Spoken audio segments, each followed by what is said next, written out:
दोस्तों, आप सभी को मेरा सादर नमस्कार। आज अजा एकादशी का पावन दिन है, जो भाद्रपद मास के कृष्ण पक्ष की एकादशी तिथि को मनाया जाता है। यह व्रत विशेष रूप से पापों के नाश और मोक्ष की प्राप्ति के लिए किया जाता है। धार्मिक मान्यता है कि इस दिन व्रत रखने और भगवान विष्णु की पूजा करने से व्यक्ति को पूर्व जन्मों के पापों से मुक्ति मिलती है और जीवन में शुभ फल प्राप्त होते हैं। अजा एकादशी की कथा राजा हरिश्चंद्र से जुड़ी है, जिन्होंने इस व्रत के प्रभाव से अपने खोए हुए राज्य, पुत्र और पत्नी को फिर से प्राप्त किया था। इस एकादशी का महत्व इतना गहरा है कि इसे सभी एकादशियों में श्रेष्ठ माना जाता है। तो चलिए अजा एकादशी व्रत का महत्व भी जान लेते हैं। अर्जुन ने कहा, हे पुंडरीकाक्ष, मैंने श्रवण शुक्ल एकादशी अर्थात पुत्रदा एकादशी का सविस्तार वर्णन सुना। अब आप कृपया करके मुझे भाद्रपद माह के कृष्ण पक्ष की एकादशी के विषय में भी बतलाइए। इस एकादशी का क्या नाम है तथा इसके व्रत का क्या विधान है? इसका व्रत करने से किस फल की प्राप्ति होती है?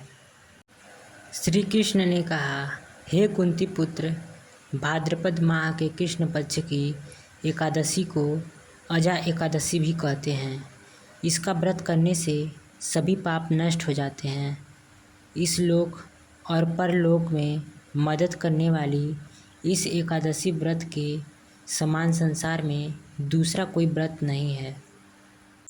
आइए अजा एकादशी की पावन कथा का श्रवण करते हैं।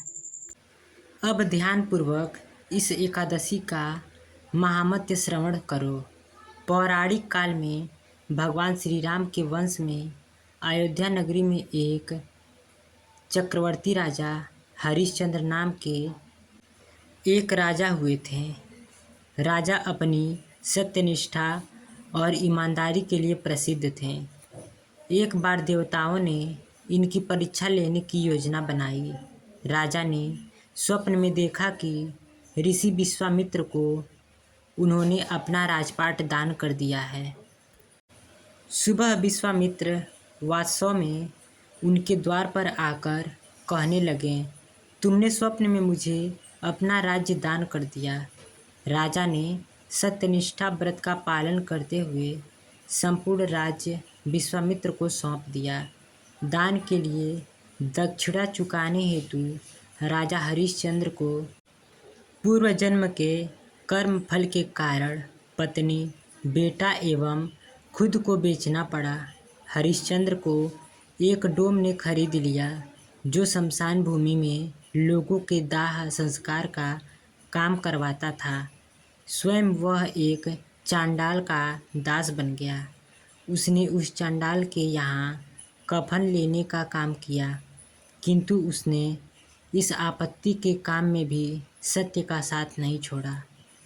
जब इसी प्रकार उसे कई वर्ष बीत गए तो उसे अपने इस नीच कर्म पर बड़ा दुख हुआ और वह इससे मुक्त होने का उपाय खोजने लगा। वह सदैव इसी चिंता में रहने लगा कि मैं क्या करूं, इस प्रकार इस नीच कर्म से मुक्ति पाऊं। एक बार की बात है, वह इसी चिंता में बैठा था कि गौतम ऋषि उसके पास पहुँचे। हरिश्चंद्र ने उन्हें प्रणाम किया और अपनी दुख भरी कथा सुनाने लगे। राजा हरिश्चंद्र की दुख भरी कहानी सुनकर महर्षि गौतम भी अत्यंत दुखी हुए और उन्होंने राजा से कहा, हे राजन, भादो माह के कृष्ण पक्ष की एकादशी का नाम अजा है। तुम उस एकादशी का विधान पूर्वक व्रत करो तथा रात्रि को जागरण करो। इससे तुम्हारे सभी पाप नष्ट हो जाएंगे। महर्षि गौतम इतना कहकर आलोप हो गए। अजा नाम की एकादशी आने पर राजा हरिश्चंद्र ने महर्षि के कहे अनुसार विधान पूर्वक उपवास तथा रात्रि जागरण किया इस व्रत के प्रभाव से राजा के सभी पाप नष्ट हो गए। उस समय स्वर्ग में नगाड़े बजने लगे तथा पुष्पों की वर्षा होने लगी। उन्होंने अपने सामने ब्रह्मा, विष्णु, महेश तथा देवेंद्र आदि देवताओं को खड़ा पाया। उन्होंने अपने मृतक पुत्र को जीवित तथा अपनी पत्नी को राजसी वस्त्र तथा आभूषणों से परिपूर्ण देखा। व्रत के प्रभाव से राजा को पुनः अपने राज्य की प्राप्ति हुई।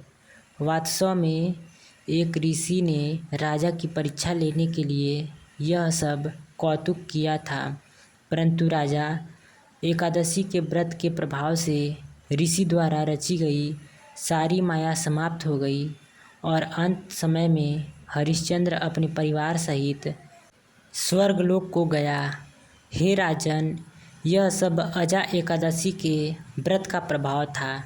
जो मनुष्य इस उपवास को विधानपूर्वक करते हैं तथा रात्रि जागरण करते हैं, उनके सभी पाप नष्ट हो जाते हैं और अंत में वे स्वर्ग को प्राप्त करते हैं।